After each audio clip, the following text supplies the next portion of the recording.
Caros alunos, bem-vindos à nossa atividade sobre biogeografia das doenças emergentes. Porque este é um assunto interessante do ponto de vista biogeográfico. Observem, o número de doenças infecciosas que causam epidemias vem crescendo ao longo do tempo. Então, existe uma mudança ambiental aqui que é interessante de compreender. O número total de epidemias também está aumentando ao longo do tempo e mais rapidamente do que o número de doenças causadoras de epidemias. Ou seja, as mesmas doenças estão causando mais surtos epidêmicos, o que também indica uma mudança de padrão ambiental que é interessante de compreender. Além disso, nesse gráfico aqui nós observamos o número de agrupamentos de doenças diferentes, ou seja, quantos grupos existem. E observem que o número de agrupamentos vem caindo ao longo do tempo, especialmente a partir da década de 90 do século passado. Isso significa que o perfil regional das doenças está se homogeneizando. Estamos erodindo padrões de distribuição geográfica regional que existiam no passado. O que também é um padrão geográfico interessante de ser discutido. Bom, por que essas coisas todas acontecem?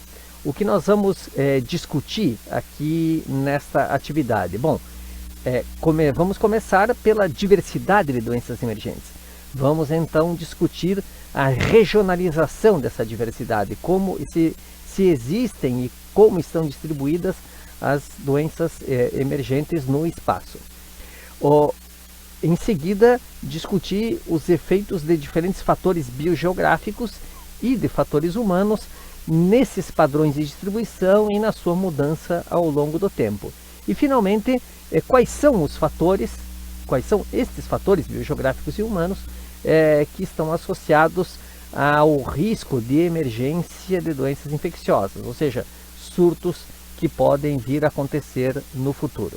Bom, se estamos falando de biogeografia, começamos pela teoria do nicho, sintetizada aqui nessa figura, adaptada à relação parasita-hospedeiro, que é a situação das doenças infecciosas em particular. Lembrando que a distribuição geográfica é o resultado de história, ou seja, de como uma determinada sucessão de eventos aconteceu, mais evolução, como parasitas e hospedeiros vão se modificando e se adaptando mutuamente ao longo do tempo, mais dispersão, como parasitas e hospedeiros finalmente entram em contato. Cada parasita só consegue sobreviver e se reproduzir naqueles lugares que apresentam condições abióticas adequadas. Essas condições abióticas incluem o clima e outros fatores ambientais externos ao parasita e ao hospedeiro. Essas áreas que apresentam essas condições abióticas adequadas correspondem ao que nós denominamos de o nicho fundamental dessa espécie. Entretanto, o nicho realizado é menor do que o nicho fundamental, porque para que o parasita efetivamente consiga colonizar esses espaços geográficos, ele precisa de uma interação biológica fundamental, que é a interação com o seu hospedeiro. O hospedeiro tem as suas próprias exigências de condições ambientais e tem a sua própria distribuição geográfica. Apenas onde a distribuição geográfica do parasita e do hospedeiro coincidem, é possível haver a doença. Aquelas regiões que reúnem as condições abióticas necessárias para o parasita e que incluem as interações bióticas, ou seja, as condições necessárias para a ocorrência do hospedeiro, são regiões potenciais de instalação efetiva desse parasita. Entretanto, ele ainda precisa ser capaz de chegar nesses lugares, de colonizar esses lugares com sucesso. Então, o nicho realizado, ou seja, a distribuição geográfica real do parasita, ainda depende dele ser capaz de chegar até esses lugares que reúnem as condições bióticas e a presença do hospedeiro.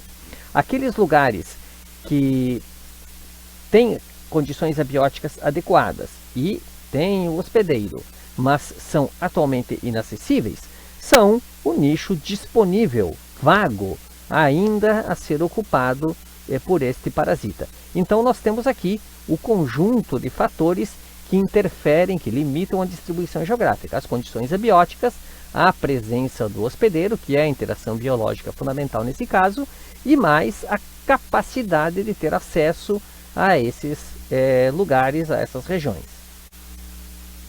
Bom, para que o parasita se instale numa determinada região, ele precisa ter uma relação com esse hospedeiro que inclui dois fatores fundamentais. O primeiro é uma cadeia de transmissão. Essa cadeia de transmissão pode envolver hospedeiros intermediários e pode envolver uma fonte de parasitas. Disso surgem três tipos de patógenos infecciosos emergentes. Existem aqueles patógenos que são incapazes de se transmitir entre indivíduos, mas eles são introduzidos repetidamente a partir de uma fonte externa que às vezes é conhecida, outras vezes é desconhecida. O Echinococcus multilocularis é um exemplo desse tipo. A taxa reprodutiva líquida desse parasita é zero, ele é incapaz de se transmitir e a sua ocorrência é totalmente dependente da existência de uma fonte.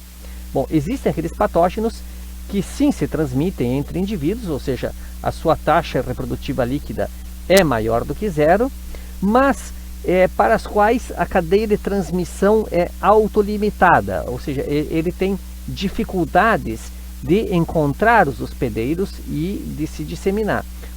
Um caso desse tipo é o vírus Nipah, que é um coronavírus também do sul da Ásia e da Oceania.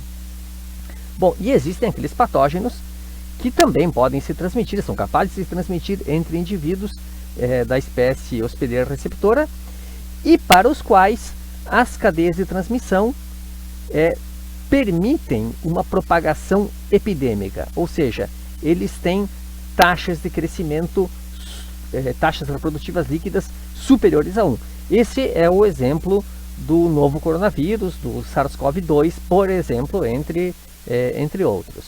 Bom, observem aqui então que não necessariamente os patógenos emergentes precisam ter uma taxa reprodutiva líquida elevada, ainda que aqueles que são capazes de uma propagação epidêmica, sim, são os que têm uma taxa reprodutiva líquida elevada. E observem também que a existência de uma fonte e de cadeias de transmissão são os dois elementos que precisam alternativamente existir para que um surto de uma doença relacionada a um desses parasitas possa acontecer. Dados esses diferentes tipos de patógenos em função da fonte, da cadeia de transmissão e da taxa reprodutiva líquida, vamos agora examinar e discriminar com mais detalhe os diferentes tipos de patógenos emergentes que existem. Bom, existem patógenos resistentes a drogas e patógenos não resistentes às drogas. Os não resistentes às drogas são a maioria daqueles causadores de doenças infecciosas emergentes. E esses que são resistentes às drogas são os que têm uma taxa reprodutiva líquida igual a zero e são dependentes de uma fonte. A maior parte das doenças infecciosas emergentes são doenças que não são transmitidas por vetores. Nós vamos olhar mais alguns gráficos deste estudo e sempre a barra de número de eventos relativa à década de 80 do século passado vai ser mais alta. Esse aqui é o efeito do surgimento da AIDS e de uma série de doenças infecciosas emergentes que vieram na carona dessa epidemia. Bom, a maior parte das doenças infecciosas emergentes são causadas por bactérias ou rickétsias. Em segundo lugar, vem os vírus ou prions, e em terceiro lugar, os protozoários. E a maior parte dessas doenças infecciosas emergentes são zoonóticas, ainda que as doenças não zoonóticas, ou seja, doenças exclusivamente humanas, também representem uma porcentagem importante das doenças infecciosas emergentes. As doenças zoonóticas são as mais importantes, mas que zoonoses são essas? Elas são originadas de morcegos e pangolins, como no caso do SARS-CoV-2? Vejam aqui, nós compartilhamos doenças, especialmente com ungulados, em segundo lugar com roedores e em terceiro lugar com carnívoros. Que espécies são essas? Entre os ungulados e os carnívoros, os principais reservatórios de zoonoses são espécies domésticas, enquanto que nos roedores são espécies sinantrópicas, aquelas que convivem com seres humanos nas áreas rurais e nas áreas urbanas, ou seja, nas áreas alteradas, não nas áreas silvestres. Então, esses são os principais grupos de reservatórios, não espécies nativas silvestres. E existe também uma relação entre o número de doenças infecciosas que nós compartilhamos com uma espécie e o tempo evolutivo desde a sua domesticação. Então, por exemplo, o cão, que foi a primeira espécie domesticada, é a espécie com a qual nós mais compartilhamos doenças. Já sabemos quais são os principais tipos de patógenos emergentes e qual a relação que nós mantemos com aquelas doenças infecciosas que têm origem zoonótica. Bom, o próximo ponto que nós vamos examinar é como é a distribuição geográfica global dessas doenças. Vejam nesse mapa como as doenças infecciosas humanas se organizam espacialmente. Cada conjunto de países que compartilham uma mesma cor significa que são países que compartilham um conjunto similar de doenças infecciosas. Vamos examinar esses padrões, essas cores, rapidamente, um a um. Começamos por aqui.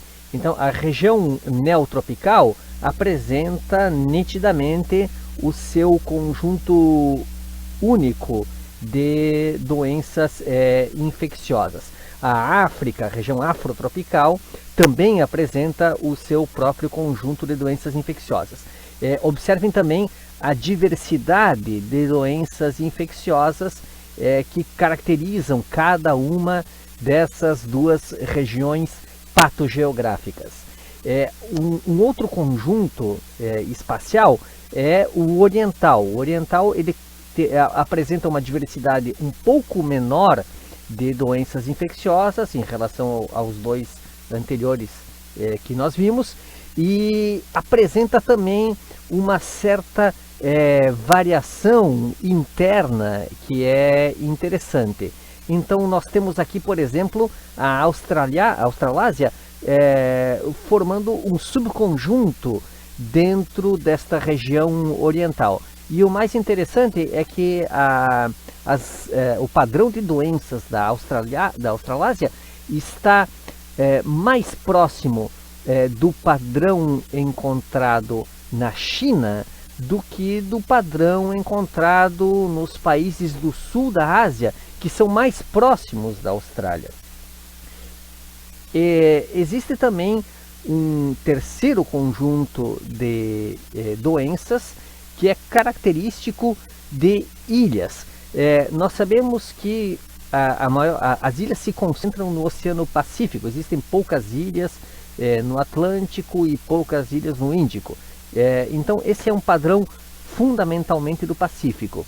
E existe uma grande diversidade de doenças associadas a essas ilhas, e essas doenças elas estão associadas não ao perfil de doenças da Australásia e da região oriental, que é a mais próxima dela, mas estão filogeneticamente mais próximas das doenças que caracterizam essa região denominada de Eurasiana, que é o centro do velho mundo, do megacontinente que reúne Ásia, África e Europa. E existe aqui um outro subconjunto característico de doenças que são compartilhadas pelos países do hemisfério norte mais extremo. E é interessante que esse conjunto, além de estar separado em dois continentes, parte no Velho Mundo, parte no Novo Mundo, ele é caracterizado por um conjunto bastante pequeno de doenças que são características desta região. E a maior diversidade de doenças, os conjuntos com maior diversidade de doenças, são aqueles que estão situados nas regiões tropicais. Esses subconjuntos de doenças situados em regiões mais próximas do Polo Norte compartilham um número bem menor de doenças. Esse padrão eurasiano central, que também está relativamente próximo do padrão encontrado nas ilhas, não obedece a uma regionalização biogeográfica mais clássica, mas ele pode ser explicado. Observem aqui a distribuição geográfica da peste, Yersinia pestis. Então, observem que a sua distribuição original é eurasiana, e a sua primeira dispersão na história foi em direção à Europa, que continua sendo esse eixo eurasiano central. Mais recentemente, ela apresentou surtos e apresenta já uma distribuição endêmica bem mais ampla. Mas ao longo da história humana, a sua primeira dispersão foi neste eixo eurasiano central. Então é possível que esse conjunto de doenças que caracterizam a Eurásia Central tenha a ver com a primeira faixa de expansão das civilizações humanas que aconteceu exatamente ao longo deste eixo. Aqui nós vemos em síntese essa regionalização das doenças infecciosas e a sua correspondência com as regionalizações da biota. Então, a América do Sul é uma região zoogeográfica e uma região biogeográfica clássica, nítida, assim como o reino africano. A América do Norte e a Eurásia correspondem a duas regiões. É interessante que esse padrão de patogeográfico das ilhas oceânicas próximo à região eurasiana, assim como a existência dessa região eurasiana, não é nítida nos padrões zoogeográficos e biogeográficos da biota. Então, esses são dois padrões exclusivamente humanos. Assim como a subdivisão interna da região oriental, com Austrália e China mais próximas entre si do que com os seus países intermediários, bom, contradiz a clássica linha de Wallace, que separa a biota oriental da biota australiana, e também está certamente relacionada a padrões especificamente humanos de dispersão pelo planeta.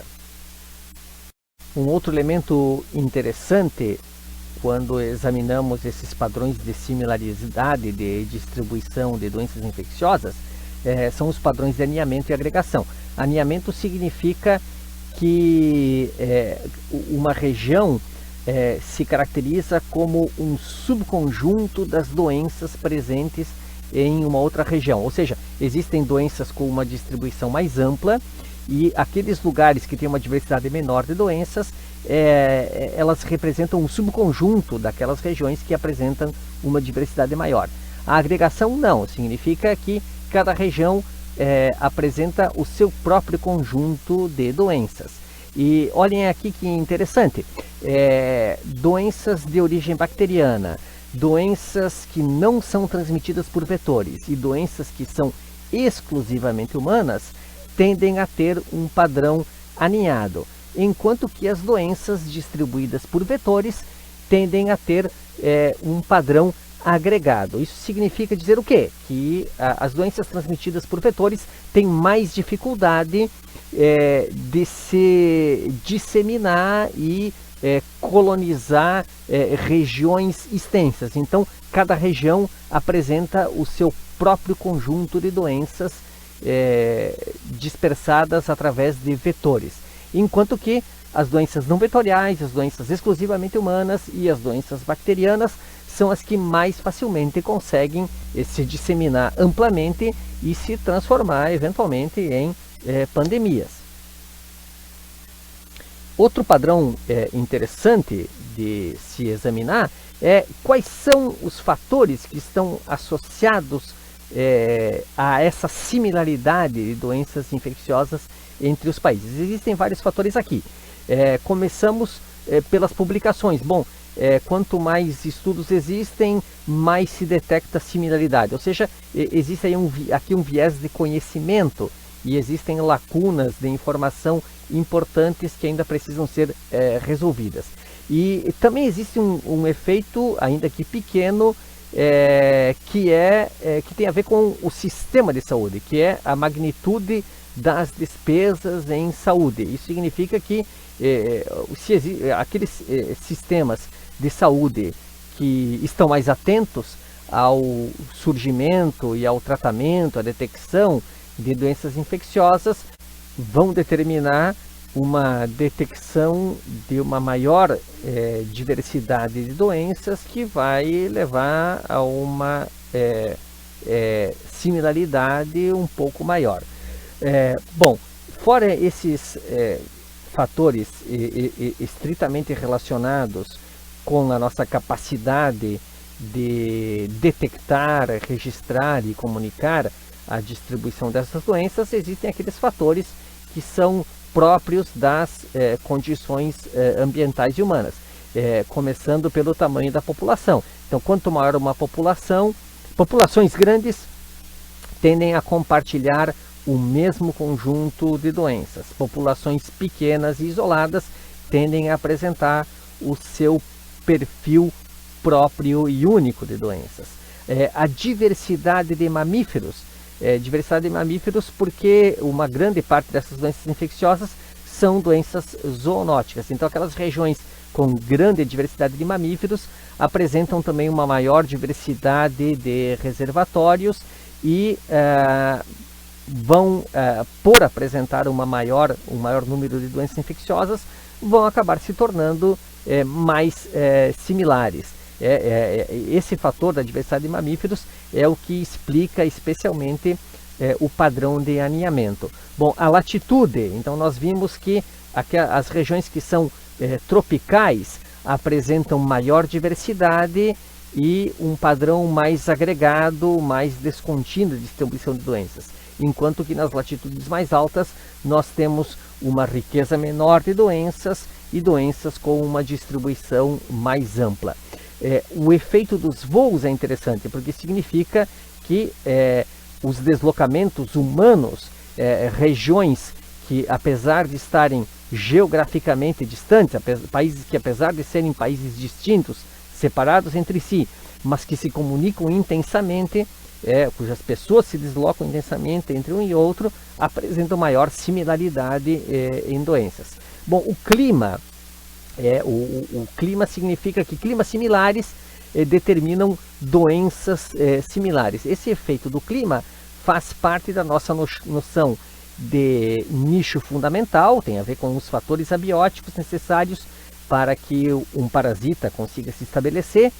E lembrem-se que, assim como existe um nicho fundamental determinado pelo clima, o nicho realizado é apenas uma parte, porque uma parte da região climaticamente adequada pode não incluir uma doença, porque não houve a possibilidade de colonização, de estabelecimento, o parasita não teve acesso a essa região. Bom, esse é o fator que acaba sendo modificado pelos deslocamentos humanos, como por exemplo pelos voos.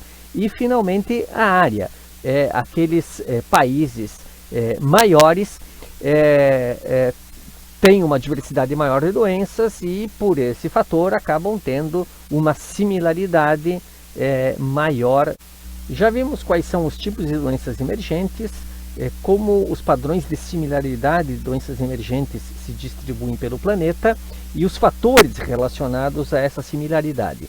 Vamos agora examinar como as doenças infecciosas emergentes se distribuem no planeta em termos de eventos de surgimento de surtos ou de epidemias.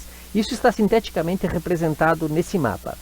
As regiões que apresentam círculos vermelhos são as regiões onde surgiram eventos e doenças infecciosas emergentes no período de 1940 até 2004. E o tamanho do círculo indica o número de eventos que surgiu em cada um desses lugares. E observe que existem regiões com um número muito grande de surgimento de eventos e doenças emergentes e outras regiões onde estes surtos nunca acontecem. O que essas regiões onde os surtos acontecem têm de comum entre si e de diferente das regiões onde os surtos não acontecem? Essa é a pergunta biogeográfica interessante que nós vamos começar a examinar agora. Bom, aqui está um primeiro padrão. O que nós temos aqui são, de novo, as regiões do planeta onde aconteceram episódios de emergência de doenças infecciosas, nesse caso aqui exclusivamente aquelas que são zoonóticas, e nós já temos aqui uma indicação de que tipo de fatores estiveram associados ao surgimento dessas doenças. Observem em primeiro lugar que uma parte muito importante dessas doenças infecciosas zoonóticas emergentes é causada por três fatores que são os mais importantes: mudanças no uso da terra, intensificação da agricultura e mudanças na cadeia produtiva da indústria. E existe também aqui um quarto fator que globalmente é menos importante, mas regionalmente, especialmente na África e aqui em uma determinada região da Ásia Central, é um fator relativamente mais importante. Então, esses três fatores, mudanças no uso da terra, mudanças na cadeia produtiva da indústria e intensificação da agricultura, são os três fatores mais relacionados com o surgimento dessas doenças infecciosas de origem zoonótica. Aqui nós temos um exemplo do tipo de efeito que a mudança no uso da terra provoca. Como evolui a diversidade e a prevalência de vírus ao longo do processo de ocupação humana de uma região. Observem aqui que as áreas de floresta primária e floresta secundária tendem a apresentar uma diversidade de cepas de vírus maior do que as áreas de plantações e vilas, e que as cepas ancestrais, as cepas originais, elas estão presentes apenas nessas áreas de floresta primária e floresta secundária. À medida que a paisagem vai sendo modificada, vai sendo alterada, os vírus vão mutando e surgem cepas derivadas destas cepas silvestres que são mais novas, então evolutivamente mais próximas e que são diferentes das cepas silvestres. Então, à medida que a gente ocupa os espaços e vai alterando os espaços, nós induzimos mudanças evolutivas, nesse caso exemplificado aqui nos vírus, que determinam então nestas áreas modificadas o surgimento de doenças derivadas das doenças silvestres. Não são as mesmas doenças silvestres, são cepas derivadas de ancestrais silvestres. Aqui nós temos um outro exemplo de como essas mudanças no uso da terra e a degradação favorecem o surgimento de epidemias. Tem a ver com a doença do carrapato na América do Norte. As áreas conservadas apresentam como principal reservatório o gambá da Virgínia, enquanto que nas áreas alteradas o principal reservatório são pequenos roedores, porque o gambá da Virgínia tende a desaparecer nessas áreas modificadas e alteradas. Acontece que os roedores eles removem muito menos carrapatos do solo do que os gambás. E aqueles carrapatos que infectam e se alimentam de roedores, na sua maioria se infectam com a rickettsia causadora da doença do carrapato, enquanto que aqueles que se alimentam do gambá da Virgínia, na sua maioria não se infectam com a rickettsia. Então, o gambá da Virgínia é um predador mais eficiente e um vetor menos eficiente do que os pequenos roedores. E a expansão agropecuária e também da fronteira urbana e a produção maciça, como se relacionam com o surgimento de doenças? Bom, a criação em confinamento mantém um reservatório numeroso e denso, onde a transmissão é muito facilitada. Se isso acontece numa área de fronteira de colonização, como acontece em diversas regiões, nestas regiões onde esses eventos são registrados, existe o contato próximo, geográfico, entre essas criações intensivas de animais e os reservatórios silvestres que estão aí ao lado. Então, aí existe a possibilidade de transmissão dessas cepas silvestres para esses plantéis criados em confinamento.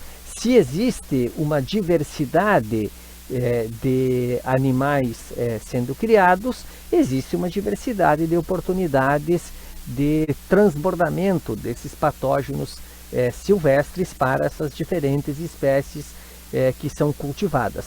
Bom, e se todos esses fatores ainda estiverem associados a questões higiênicas e sanitárias precárias, bom, isso facilita ainda mais a dispersão dessas doenças emergentes. Além das doenças infecciosas emergentes que são zoonóticas, existem as que não são zoonóticas. E os surtos deste tipo de doença têm acontecido com mais frequência no hemisfério norte. E eles estão relacionados a 3 fatores. Há uma maior suscetibilidade humana à infecção, que provavelmente está relacionada a uma resposta imune inadequada ou a uma microbiota interna do organismo fragilizada, o que provavelmente está relacionado à contaminação, uso de antibióticos e alimentos contaminados com pesticidas, alimentos processados e outros fatores. E o efeito dos antibióticos está aqui destacado como uma causa importante, e um elemento que não é biogeográfico, não é ambiental, que é estritamente social, que é áreas que são as populações expostas à fome e conflitos.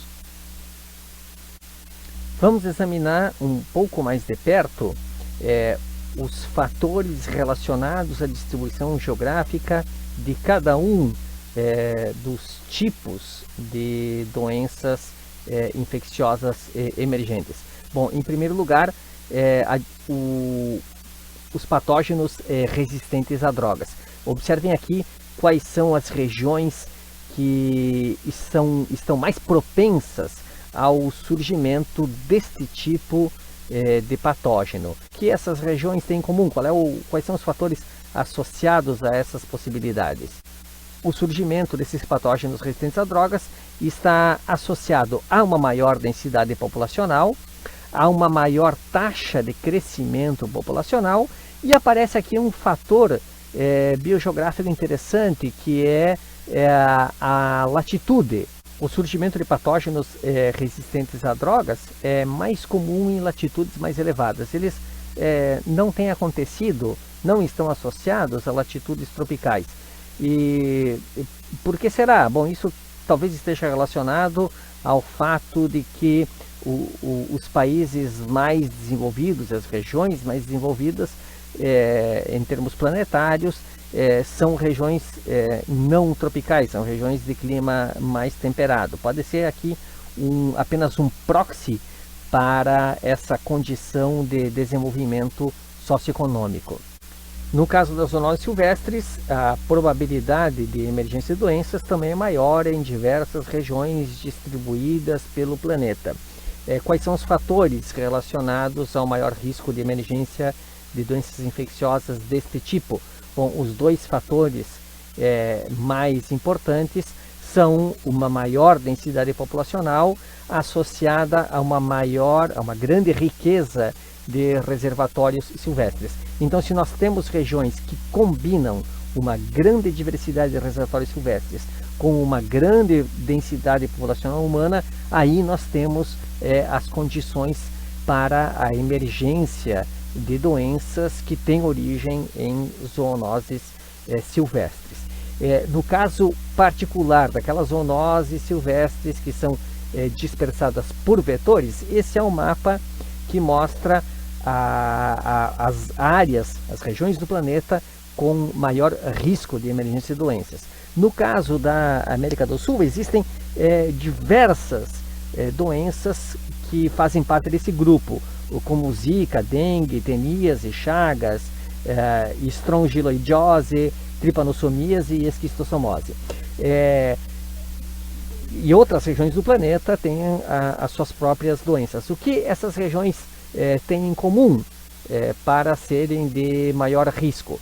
O único fator que pode ser relacionado com a maior probabilidade de emergência de doenças infecciosas dispersadas por vetores é a densidade populacional, não existem outros fatores. Então, aonde existe um problema potencial de surgimento de surtos epidêmicos de doenças dispersadas por vetores, onde a densidade populacional for elevada. Então, isso não vai acontecer na Amazônia, por exemplo, porque não é uma região densamente ocupada. No caso das zoonoses que têm origem em animais domésticos, o risco de emergência de doenças infecciosas é bastante mais restrito, está apontado aqui nesse mapa. Quais são os fatores relacionados nesse caso?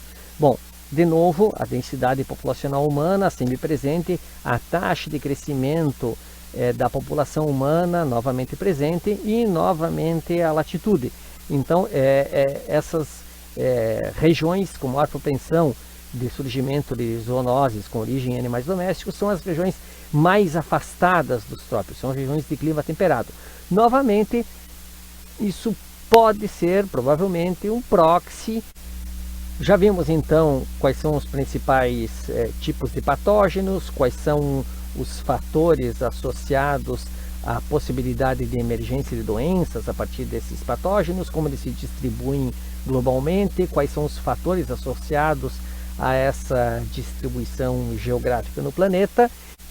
Vamos agora examinar com um pouquinho mais de detalhe essa lista restrita de doenças, que são as chamadas doenças blueprint, ou doenças que são prioritárias do ponto de vista da Organização Mundial da Saúde, porque são as que são consideradas como de maior risco de causarem epidemias importantes e causarem problemas de saúde importantes em escala populacional. Essas doenças são Zika, febre de Lassa, febre do Vale do Rift, febre hemorrágica da Crimeia do Congo, doença do Ebola e o vírus de Marburg e vários tipos de coronavírus. E existe aqui também listada uma doença X, que está aqui, uma doença que se desconhece, que não existe e que aparece na lista simplesmente para nos lembrar de que é possível surgir uma epidemia internacional grave por um patógeno que não é nenhum desses e nenhum outro patógeno conhecido, e portanto isso é um sinal de alerta para a necessidade de vigilância e as lacunas de informação que ainda existem. Bom, que características tem esse conjunto de doenças emergentes consideradas prioritárias? Bom, em primeiro lugar, todas elas são zoonoses virais. Então, essa é a primeira característica. A segunda característica é que, bom, metade delas são transmitidas por vetores. As outras 3 não são transmitidas por vetores. Então, parece que o fato de ser ou não ser transmitidos por vetores não é um fator decisivo aqui. E quase todas elas são doenças africanas. Um subconjunto dessas doenças, observem que não é uma só, são várias, tem origem na Ásia. Então, Ásia e África são os 2 continentes de maior alerta, de maior preocupação. E por que isso?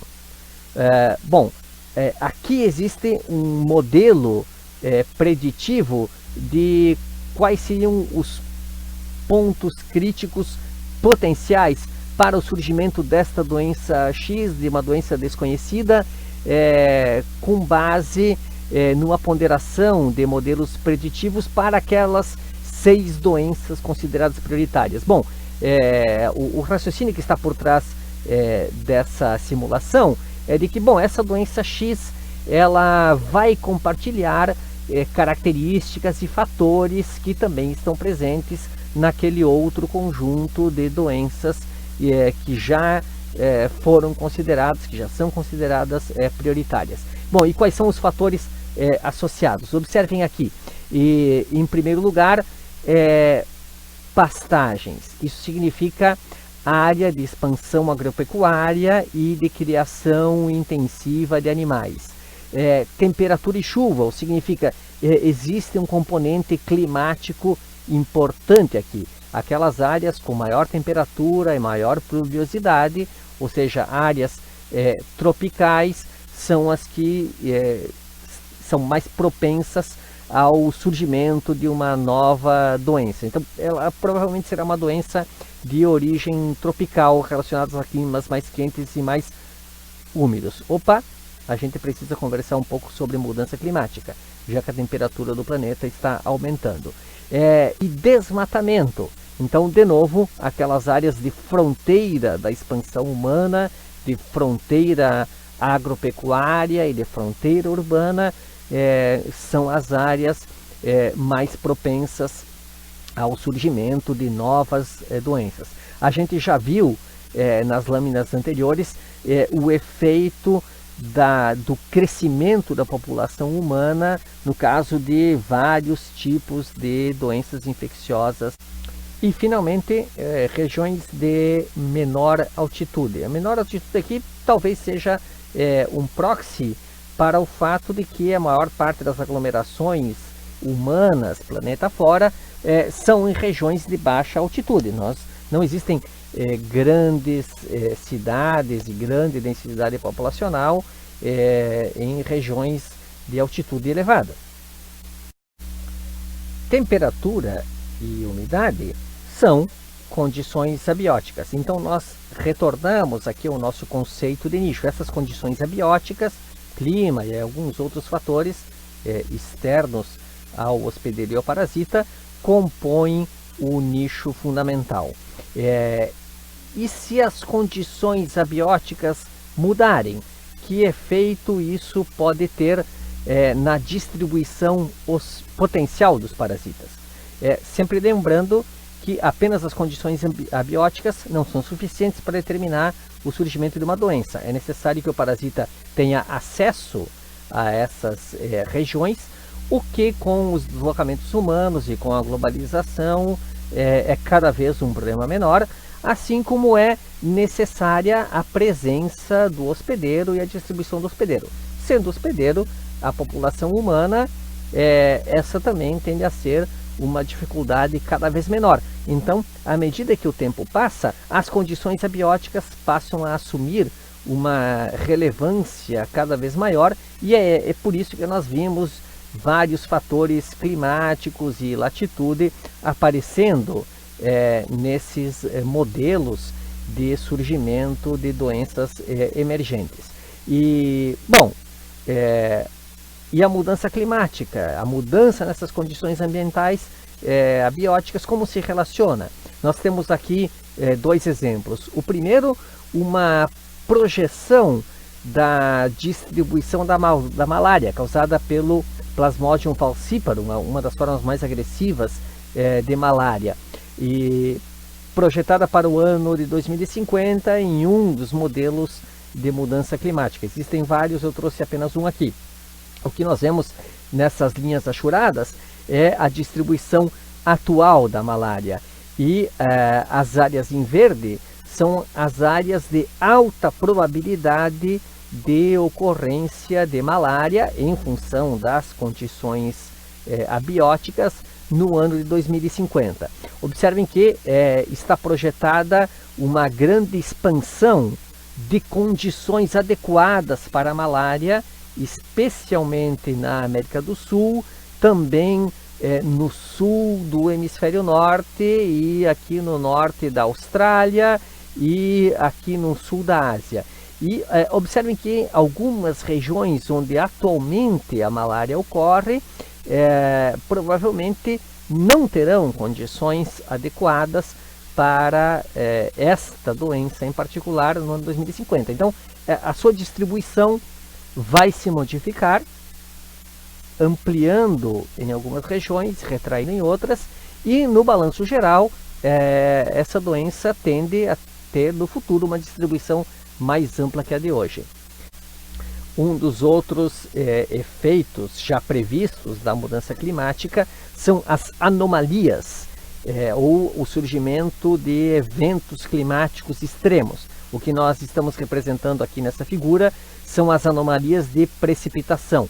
Então, regiões que foram mais secas do que o esperado pelo padrão climático daquela região, ou mais úmidas do que o padrão climático esperado para aquela região. Ou seja, regiões onde ocorreram anomalias de precipitação, ou para mais ou para menos. E existe uma grande coincidência entre regiões que apresentaram essas anomalias e surtos de diversas doenças, várias delas que nós já discutimos aqui, como doenças emergentes e reemergentes. Então, à medida que as condições ambientais mudam, à medida que o planeta se torna mais quente e à medida que eventos climáticos extremos aumentam de frequência e de magnitude, aumenta a nossa exposição a surtos de doenças infecciosas emergentes. Bom, o processo de surgimento e estabelecimento de uma doença infecciosa emergente inclui várias etapas, e cada uma dessas etapas está relacionada a fatores específicos. Na primeira etapa, o primeiro fator determinante da possibilidade de transportamento é necessário que exista uma fonte de patógenos. E aí a diversidade de mamíferos, a diversidade de hospedeiros, que é maior em climas tropicais, é um elemento importante. Na fase de replicação, a abundância relativa do hospedeiro e a frequência de contatos do patógeno com o hospedeiro são os dois fatores determinantes.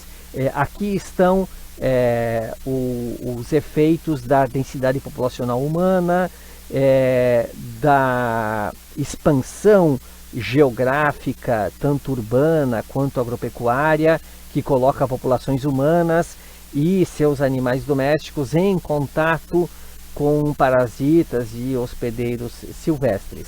E na terceira fase, que é o estabelecimento de uma nova população, aqui o que importa é a biodiversidade microbiana e a imunidade do hospedeiro. Então, este modo de vida urbano, industrial, associado a ambientes contaminados, associados a uma dieta desbalanceada, associados ao uso de antibióticos, a sensibilização a doenças autoimunes e etc., favorece a manutenção desse novo parasita na população onde ele acaba de chegar.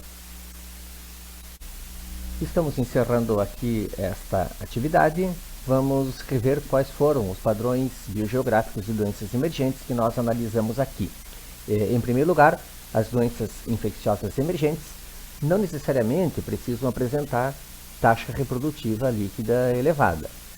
A existência de fontes e de cadeias de transmissão são os dois fatores determinantes do surgimento e da propagação de doenças infecciosas emergentes. Bactérias e rickétsias são os principais agentes de doenças infecciosas emergentes e em geral, não são zoonóticas. Das doenças infecciosas emergentes zoonóticas, os principais agentes causadores normalmente são vírus, prions ou protozoários. As doenças zoonóticas são mais comumente compartilhadas com animais domésticos, em número que tende a ser proporcional ao tempo evolutivo de domesticação. As doenças infecciosas emergentes com taxa reprodutiva líquida elevada, não vetoriais e zoonóticas são as que apresentam maior risco de causar epidemias globais. As doenças infecciosas, elas apresentam padrões biogeográficos consistentes. A regionalização biogeográfica, a patogeografia das doenças infecciosas, apresenta semelhanças e peculiaridades em relação às regionalizações da biota. As peculiaridades estão relacionadas com fontes e cadeias humanas de surgimento e propagação de doenças. As doenças bacterianas, não zoonóticas ou não transmitidas por vetores, são as mais propensas a um padrão aninhado. As doenças transmitidas por vetores são as mais propensas a um padrão agregado. As doenças infecciosas emergentes que são prioritárias do ponto de vista do global são todas elas zoonoses virais. São as que apresentam maior transcendência e magnitude. A tendência dessas doenças é apresentar taxa reprodutiva elevada e padrão aninhado. As doenças infecciosas emergentes prioritárias incluem doenças que são transmitidas por vetores. O principal problema, o principal risco associado a essas doenças é a magnitude, e por diversos outros meios, que não vetoriais, e onde o maior risco é a transcendência, é se transformarem em epidemias globais. As doenças emergentes infecciosas zoonóticas têm maior probabilidade de surgimento, em primeiro lugar, no sul da Ásia e, em segundo lugar, na África. As doenças emergentes infecciosas exclusivamente humanas têm maior probabilidade de surgimento na Europa, na América do Norte, na China e na Índia. Na América Latina, o maior risco de surgimento de doenças emergentes é o de doenças transmitidas por vetores. Era isso que tínhamos para essa atividade. Espero que tenham gostado e até a próxima.